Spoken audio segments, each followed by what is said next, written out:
And we are back with our candidate video sit-downs. Man on the camera, Michael Dorcy. He's the Mason County prosecutor, prosecuting attorney, and he's running for re-election unopposed. And just wanted to invite him in to tell everybody about himself, and take a couple minutes to briefly tell you about yourself, your background, and why you're seeking re-election to the position that you've held for what, the last 4 years? Going on 4 years. 4 years. Yes. Okay. Mike Dorcy. I'm the Mason County prosecuting attorney, first elected in 2010, the general election of 2010. Now in the final year of my first term, seeking re-election. I am a lifelong resident here of Mason County, going back several generations. I think, if I remember the counting, my son is number 4 or 5 in generations here. 4. I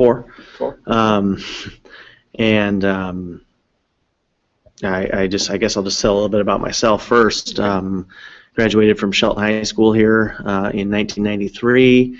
I went on to Westmont College, which is in Santa Barbara, California, where I graduated with my bachelor's degree in English literature in 1997. After Westmont College, I attended the Willamette University College of Law, graduated there with my law degree in 2001, came back to Mason County to start my practice in 2001 with a local law firm, and was also, as a part of that job, working as the assistant city attorney, handling the prosecution in the Shelton Municipal Court. I, up until that point, never saw myself as a trial lawyer, never thought that I would be a trial lawyer. I was always fairly shy and introverted, and didn't seek to be in front of somebody in that way. But quickly learned, once I started working, that that was the area of the law that I found the most rewarding. It was a quicker pace. It was a little bit more exciting for me, and I kind of gravitated towards that, and I moved from that position over to the Mason County Prosecutor's Office as a deputy prosecuting attorney in 2004, January of 2004, where I've been ever since, first as a deputy prosecuting attorney, and then, as I said, elected to the position of prosecuting attorney in 2010. I'm married, been married for just over 11 years, and my wife Charity and my son Isaac are pretty much encompass the focus of my life outside of this job. All right, so why don't you take a few minutes to explain what your office does? To us, to me and you, obviously it's very obvious, but maybe you should break it down for, just to explain what your office does. Absolutely. The prosecutor's office serves many functions. The primary function, not necessarily in terms of what's important, because everything that we do is important, and it's all more important to somebody that's in that position at the time than the other areas of our office. But as far as the volume of work that we do is criminal law enforcement, criminal prosecution. By law enforcement, I mean enforcing the law, not going out with badges and guns. We have an adult felony division, which is criminal prosecution of crimes in Superior Court in Mason County. Superior Court's a court of general jurisdiction, so it has jurisdiction over pretty much everything, but primarily we prosecute our felony crimes in Superior Court. Anything from felony DUI to felony theft, all the way up to the first-degree murder, aggravated murder, rapes, the entire gamut of felony crimes. Misdemeanor crimes, if there's not an associated felony, are generally prosecuted in the district court in Mason County. Anything from DUIs that aren't felony, reckless driving, fourth-degree assaults, minor thefts, those types of crimes. We have a juvenile offender division, which prosecutes juvenile felony and non-felony crimes through the juvenile court when juveniles commit crimes. And then, of course, we also have an appeal division which handles the appeals of any of those cases, juvenile, district court adult, or superior handles those appeals, whether they're appeals from district court to superior court or superior court to the Court of Appeals, all the way to the Supreme Court and beyond.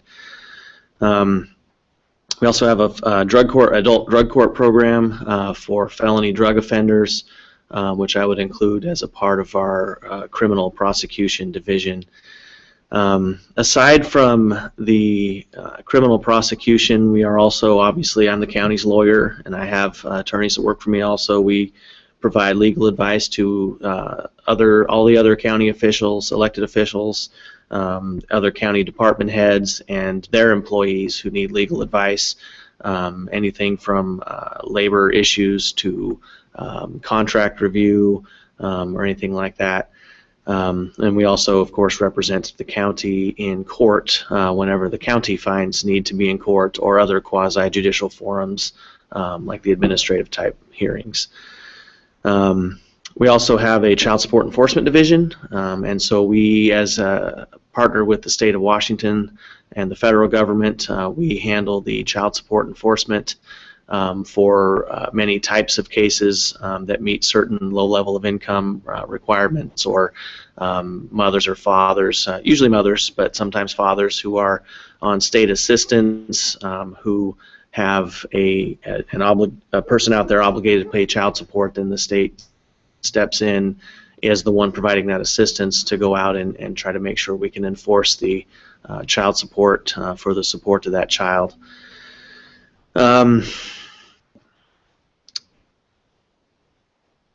That's about all that I have. I think you summarized the office very well.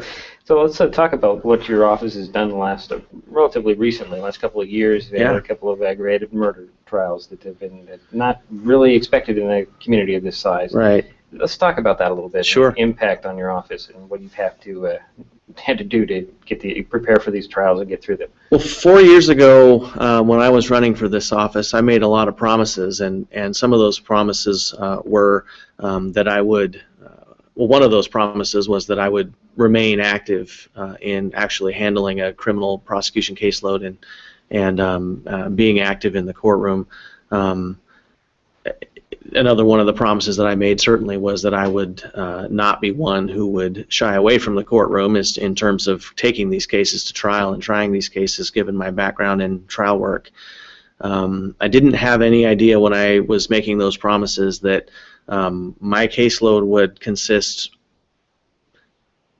with the addition of quite a few of the child sex cases, which I've kept for myself, handled myself, that my caseload would consist almost exclusively of very serious and violent homicide cases.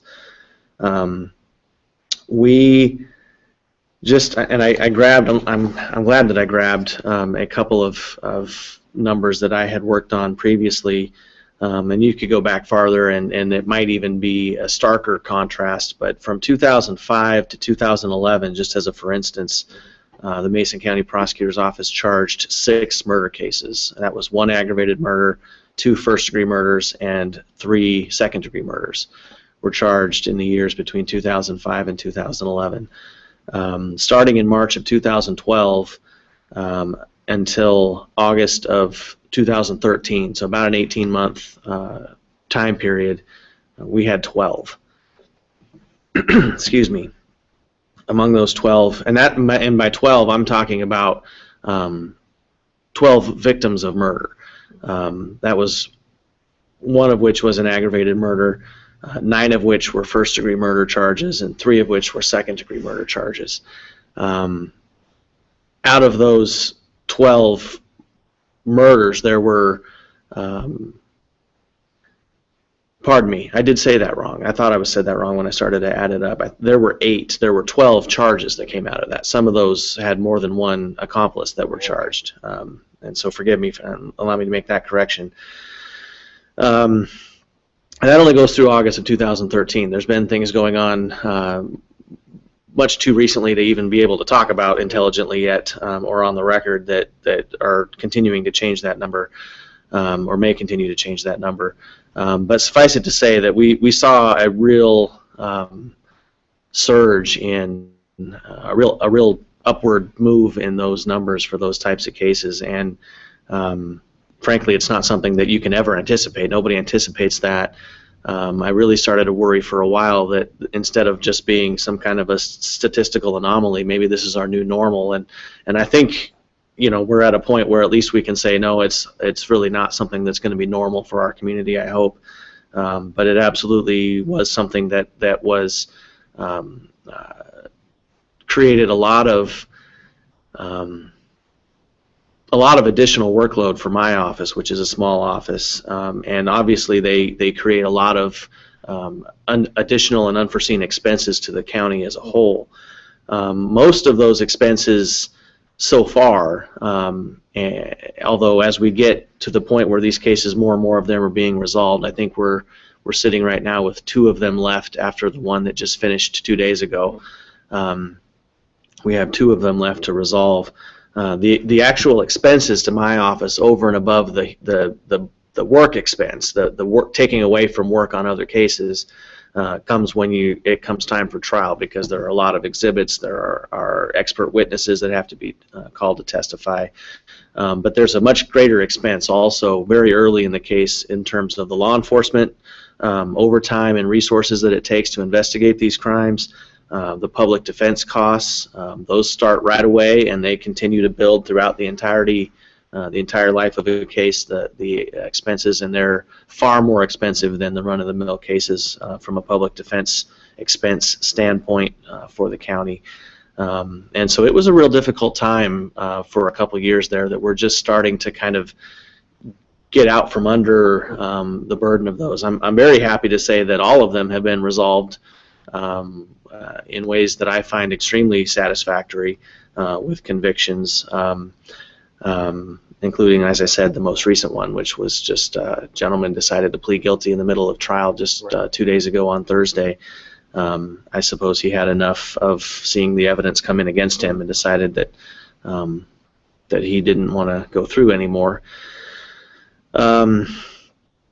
But yeah, they take a lot of attention, they take a lot of time, and obviously we have a very big caseload that already, without all of those cases on top of it, is a lot of times feels like trying to drink water out of a fire hose. You know, you catch what you can catch, and you're always trying to manage that backlog. So it's been a difficult time.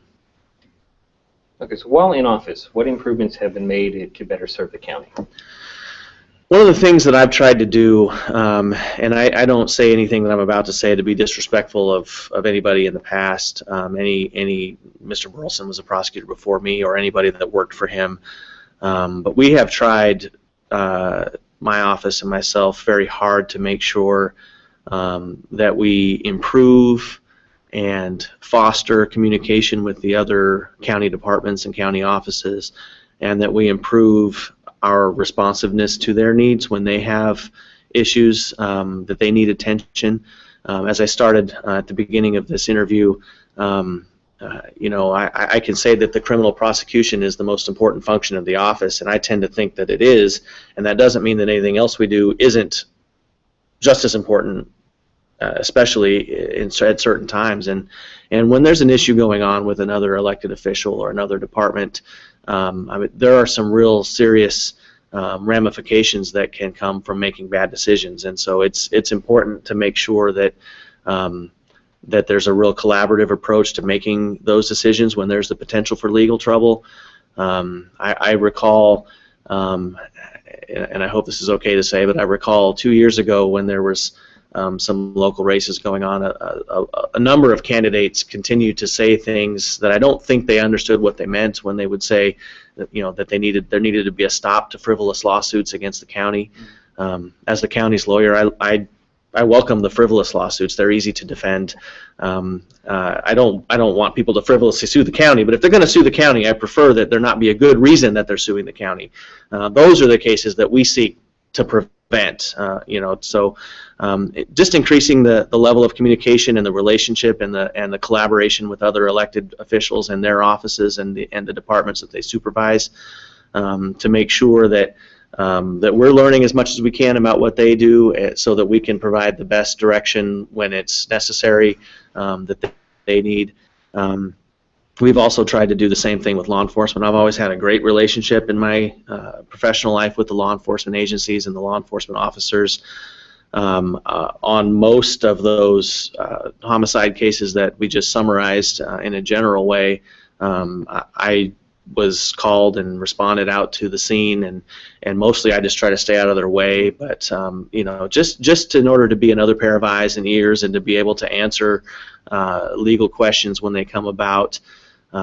You'd be surprised, and most of the public would be surprised, how many decisions that those law enforcement officers have to make in the middle of the night, in the heat of the moment, that later, I remember one example years ago. This is quite a few years ago, but it was a drug case that Judge Sawyer heard, and before he retired, and the evidence, there was a suppression motion. He denied it. The evidence came in.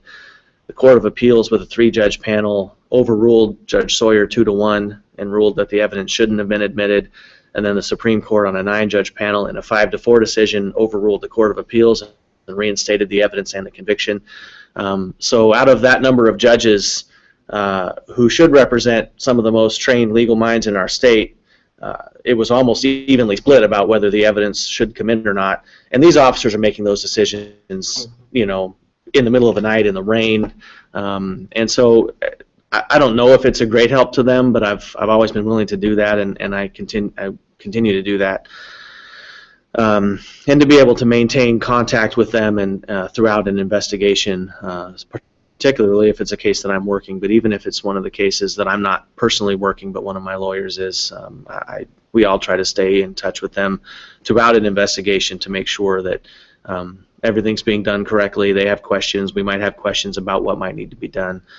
And just within the office, we've really started in the last 2 years, and we haven't. We're just now starting to try to make some headway with trying to reduce the paper that we maintain and produce. And it's a difficult process because it's desirable to me to go paperless. A lot of offices around the state have gone paperless.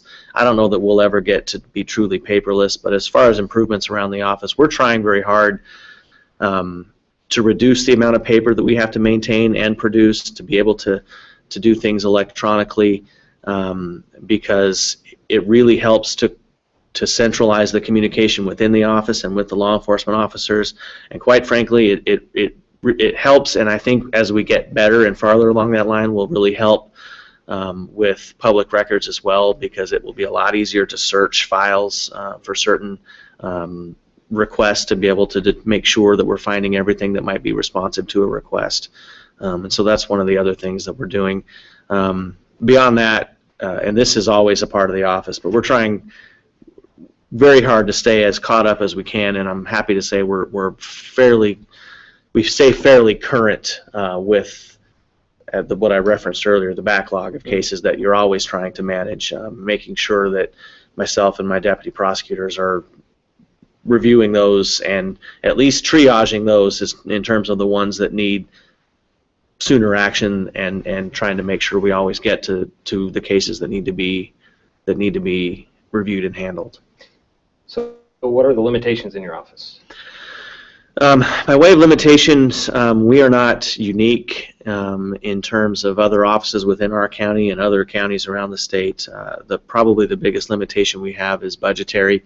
We've been able to, there's been talk over the last couple years about our trials being up or our case filings being up, and there's some truth to both. I would say that our case filings are up at a greater percentage than our trials are up, and our trials actually are only up from the last several years. They're actually pretty consistent with what they are over about a 10-year average, but we're resolving a greater percentage of the cases that we file historically than the office has, and so but trials cost money, and so that's why it gets attention.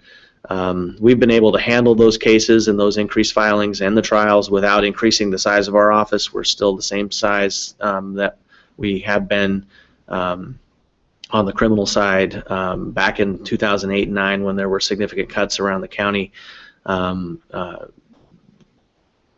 we did lose positions on the civil side then, and we maintained that. But revenue is an issue for the whole county, and that's a fact. Budgets are an issue because it's requiring a real look at prioritizing services and how to make services more efficient. That's one of the reasons why I think moving towards more of at least a reduced paper office will help to increase our own efficiency. But that has an effect on the county overall and our office. I mean, with all of these additional murder cases, as I said, when those come time for trial, a forensic pathologist, that could be anywhere from $2,000 to $5,000 or $6,000 for several hours of testimony, and they're a critical part of the testimony in any murder case. So any one of those that goes to trial, and historically, when you have none to one that go to trial, having as many as we have over the last couple of years, it really has an impact on what else has to give within the office. Aside from that, technology-wise, and I specifically am referring to any kind of a case management software. We're not the only prosecutor's office in the state that doesn't have really anything in terms of case management software, but it's something that I really want. It's something that I think would really help the office and would really help the county, and so it's something that I'm working with the commissioners and with the budget manager, and with I've been coordinating with the undersheriff and the sheriff's office, the sheriff and the undersheriff, and the police department in Shelton to try to kind of consolidate technology needs and get something that we can all work together and communicate together with to be able to manage and maintain cases. It would really reduce some of their time, and it would drastically reduce some of my office's time in terms of direct communication with officers, or their ability to come in electronically and check on the status of a case, to work out subpoenas and scheduling, to keep track of scheduling and leave. I mean, it would help tremendously, and so it's something that I see as a limitation of our office now that I'm trying to surmount and really improve the efficiency of the office. Okay, I'm going to skip one of our questions because you kind of answered that in your last thing. We'll go to the last one. Is there anything new on the horizon that will impact how you operate your office? There is. It's a difficult question to answer, I guess. Although I do have an answer, because there's probably a lot of answers that could. I'm sure there's a lot on the horizon, and some of which I might not even know about yet. But there is recently instituted a Citizens Committee on Criminal Justice. I think in terms of my office and the function of my office, that's going to be a very beneficial thing.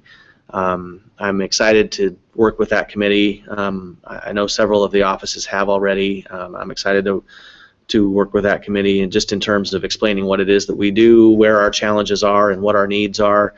And the whole purpose of that committee, as I understand it, is to take a comprehensive look at the criminal justice system, because in the past, there's been a sort of a tendency to drop into the squeaky wheel, getting the grease, the attention, and that's fine, but you really can't address issues within the sheriff's office as far as efficiencies or budgets or revenues go without that having an effect on the prosecutor's office and on public defense and on the court system.